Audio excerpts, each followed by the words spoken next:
টেকনাফ স্থল বন্দরে আমরা বহু প্রতীক্ষিত আমাদের স্টেক হোল্ডারদের দাবিকৃত ডিজিটাল আইডি কার্ড আমরা আজ থেকে চালু করেছি এবং পর্যায়ক্রমে আমরা আমাদের সমস্ত স্টেক হোল্ডারদেরকে এই ডিজিটাল আইডি কার্ডের আওতায় নিয়ে আসব।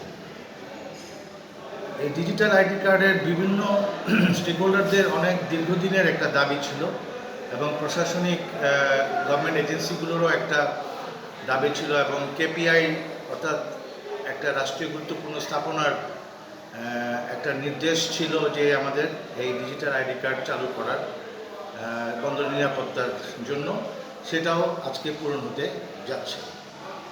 সো আশা করি যে ডিজিটাল আইডি কার্ড যখন আমরা পরিপূর্ণভাবে সবাইকে দিয়ে আমরা এই বন্দর ব্যবস্থাপনা, বন্দরে চলাচল যখন আমরা নিয়ন্ত্রণ করতে পারব, তখন আশা করি সবাই উপকৃত হবে।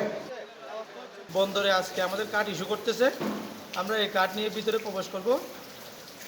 এরপরে আমরা ভিতরে এটা আমাদের যে যতজন সিএনএফ আছে তার হাতে, তার গলায় একটা একটা থাকবে আমাদের পরিচয় থাকবে আমাদের কার্ড নিয়ে। আমরা যে বন্দরের সিএনএফ এবং ইম্পোর্টার এবং লেবার এবং শরণার্থী সবার পরিচয় থাকবে।